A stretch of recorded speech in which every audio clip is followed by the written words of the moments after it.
So I didn't get to do my videos in between. I tried a couple and I messed it up. So here we go. This is my take. First of all, I think overall it was a pretty boring debate, and I don't really have like a top winner. I think Bernie did very well, so I guess he's my winner. But I'm just going to go through each person's debate performance as I saw it, because I don't have any huge wow moments. I want to talk about a couple of them. I'll talk about with the people. So I think Cory Booker, he always does his, let's not fight. I think he's very positive, but he doesn't really say much. He doesn't have, and sometimes he taps in on some of these inequities, but he doesn't seem to have really great solutions for those inequities.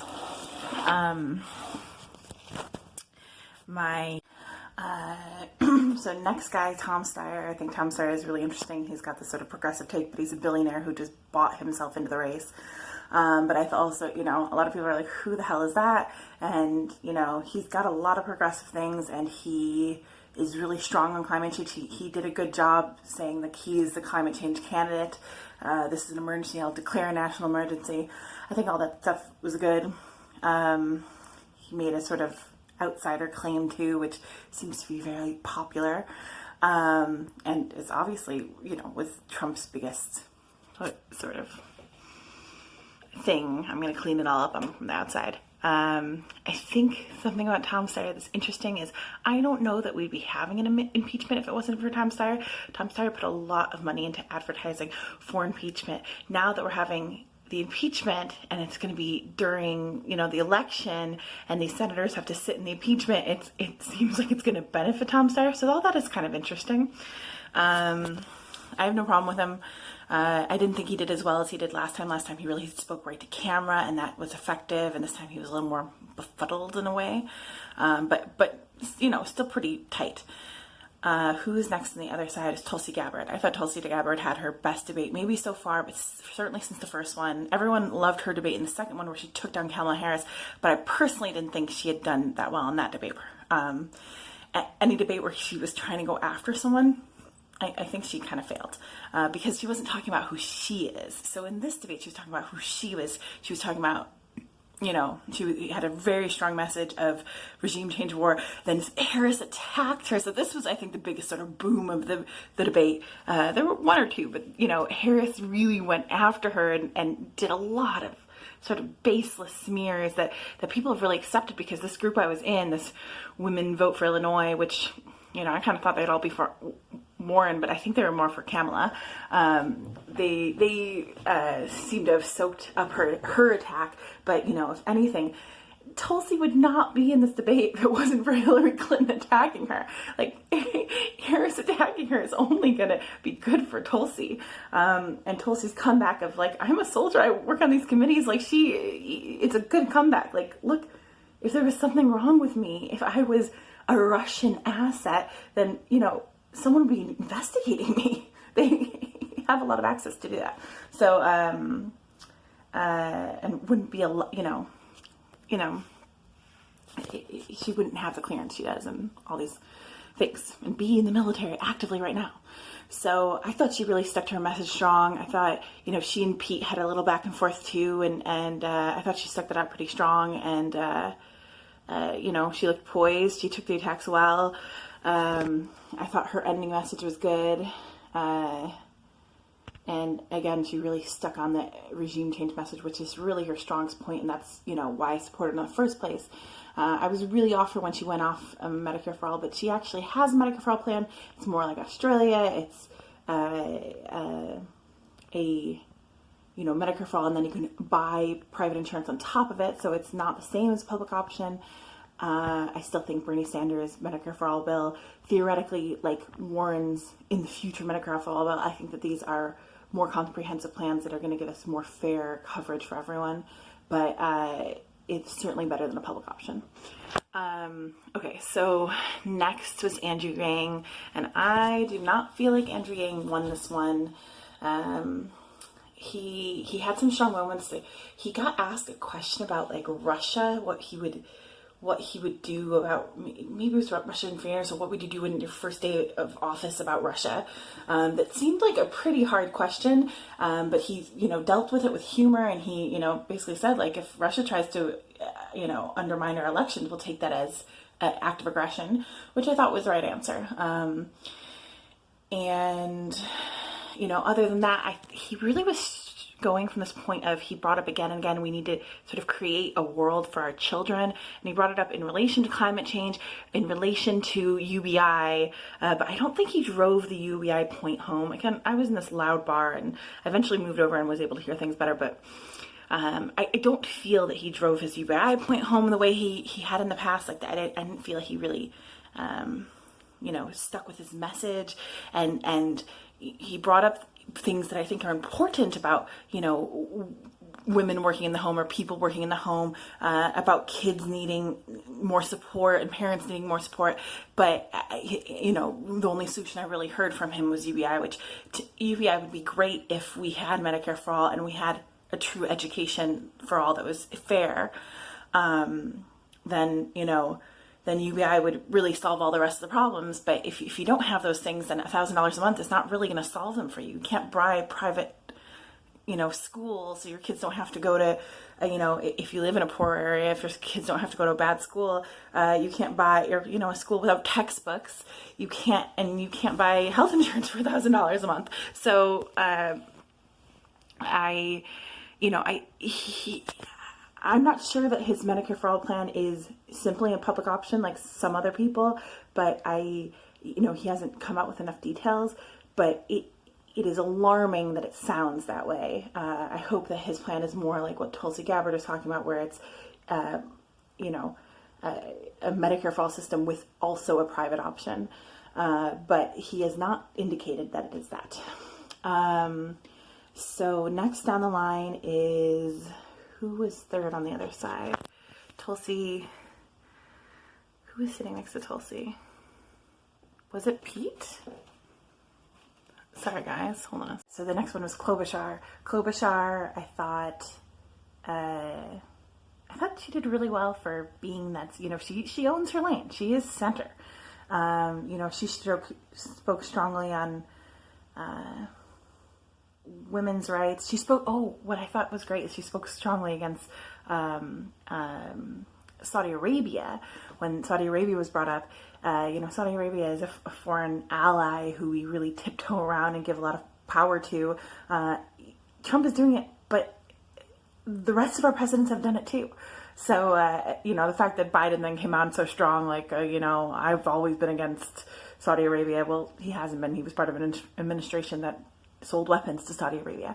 So, I like that people were saying this. I don't see that they will follow through with having foreign policy that does not bow down or sell weapons to Saudi Arabia, to, the worst murdering dictators who export terrorism, who, are very much linked to the terrorist acts that have been committed in our country, and just hatred in general, which, I'm not about going after countries for that, but I am about leaving them alone for that. We don't want to be involved. We don't want to be involved with Saudi Arabia, but we are very deeply involved with Saudi Arabia. So good on her for saying that. And in general, like, okay, good on her for being, centrist, like dorky humor. Sometimes she's shaking. She's so impassioned about being in the center. And she is. Whereas I think most of the other centrists are trying to kind of play it not being centrist, whereas she's just like, I am a centrist, so I respect that. Okay, who's next on the other side?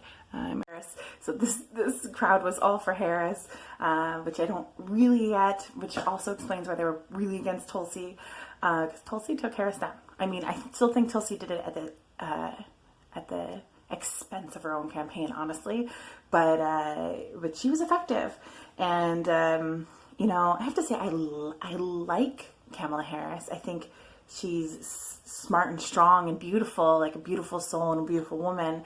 But I don't think that she, I don't trust her. I don't trust her to get us out of the hole we are. I don't trust her to make the changes that we need to make. She talks about all those changes, which I talk about. She's like a centrist who talks a lot of progressive policy. And, you know, her Medicare for All is a whole different kind of thing, you know, and it is a Medicare for All that is permanently intertwined with private insurance, whereas Tulsi it's separated. It's Medicare for All, a full Medicare for All, and then this separate private insurance. Also, it has a 10-year plan, so it's a little ridiculous. No one's talking about it. It doesn't really matter.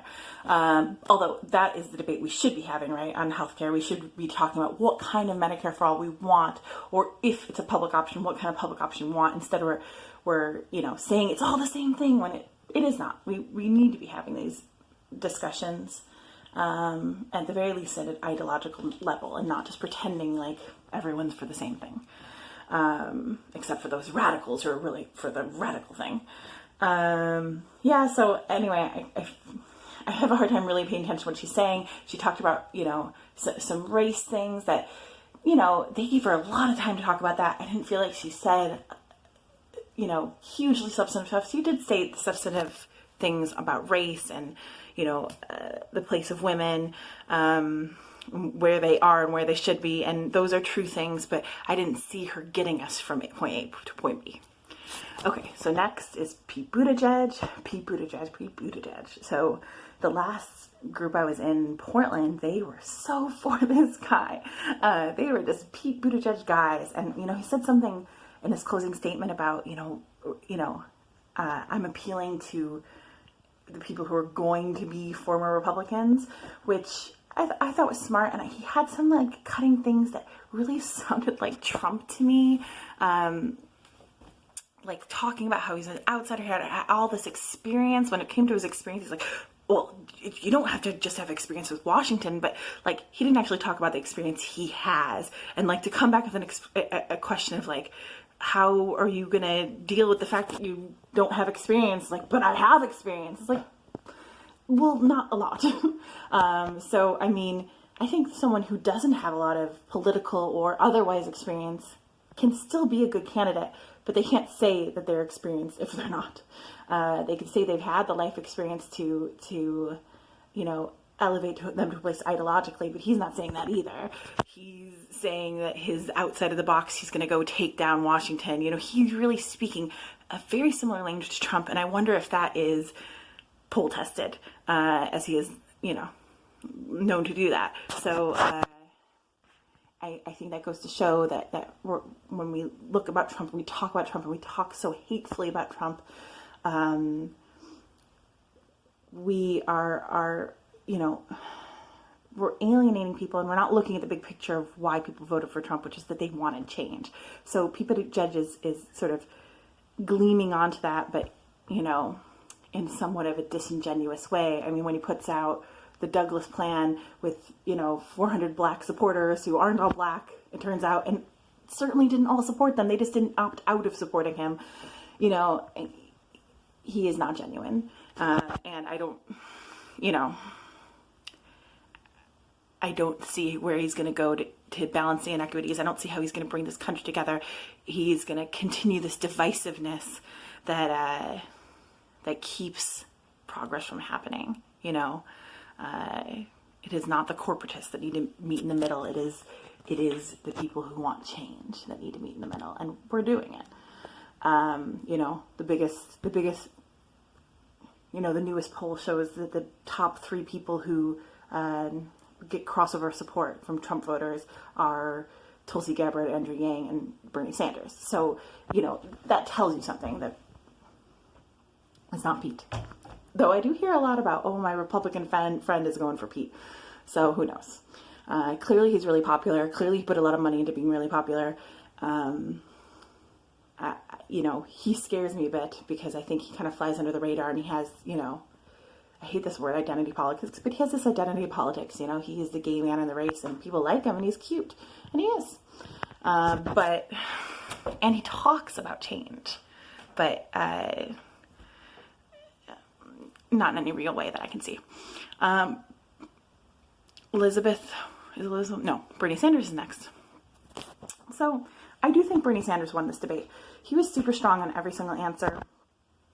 There was one answer that was kind of weird. He seemed to have interrupted, or maybe he was called on, but, you know, Tulsi and Pete were talking about the foreign policy, and he came in on a sort of a tangent that didn't land, but to me at least. But other than that, I thought he was really strong, and I loved, he really, for the first time I heard him talk about foreign policy in the way I want our leader to talk about foreign policy. The reason I love Tulsi Gabbard is talking about this endless wars, and Bernie Sanders really nailed that home today. He's talked before about, he didn't vote for the Iraq War or the Gulf War, that he has been anti-war for a long time, but today he really talked about, like, we are making mistakes, we need to change, we don't want this foreign policy anymore, we don't want to be spending this money. I think the spending money is an interesting perspective, because I think it is the least important part of why war is bad, and I think it only goes to a short amount of paying for all the things we really need and want.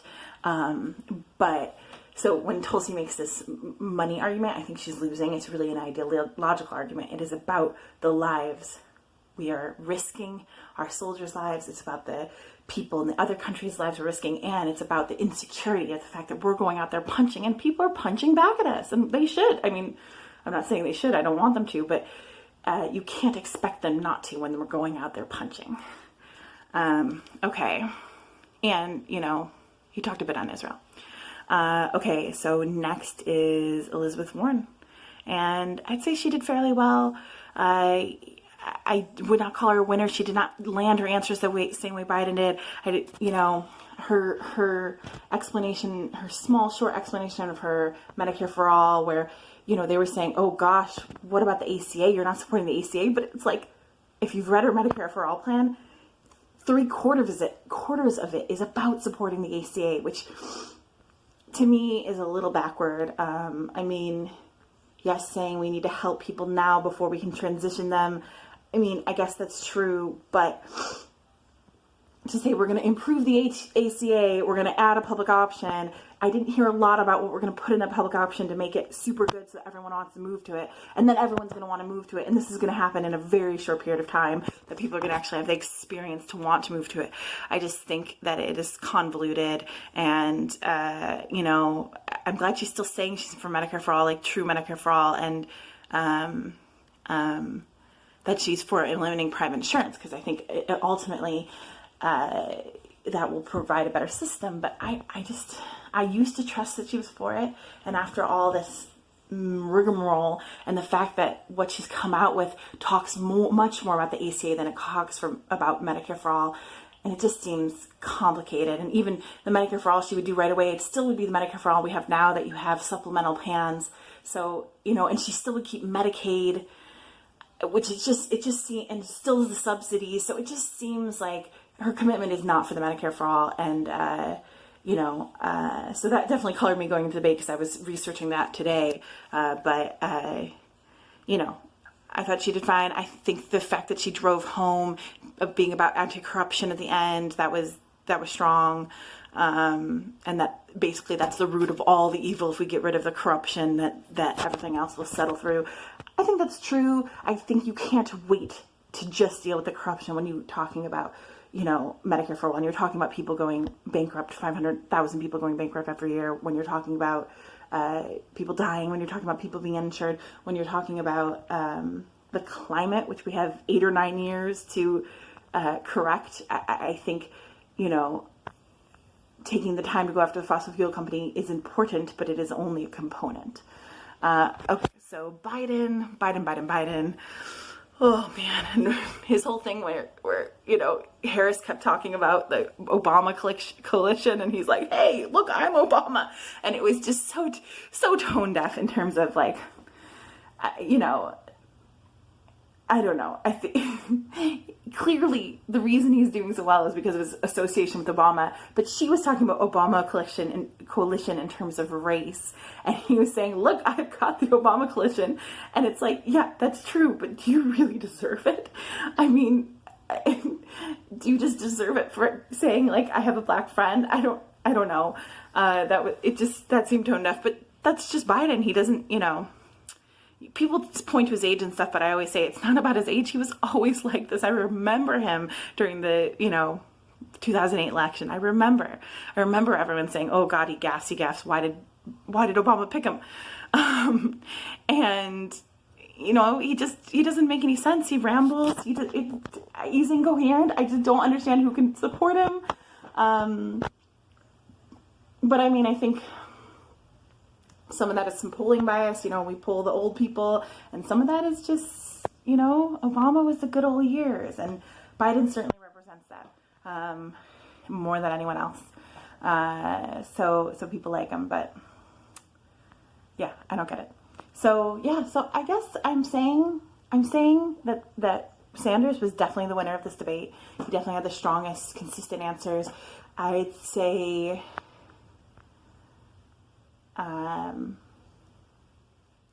Tulsi, Warren, and maybe even Buttigieg in second place. But I don't know. Buttigieg just did fine. I mean, there was this idea that, oh my God, he was going to be attacked. He's going to be attacked. And he certainly, you know, maybe was attacked a tiny bit, but I don't think that he was brought down a peg. So if him surviving his attacks was, you know, a significance, but I don't think he was really attacked. So, but yeah, Bernie Sanders and Tulsi was strong, and you know, Warren did okay. So I'd say, you know, Bernie and then Tulsi. So that's my take. This is my progressive take on the 5th Democratic debate. And I'm Happy Buddha, signing off.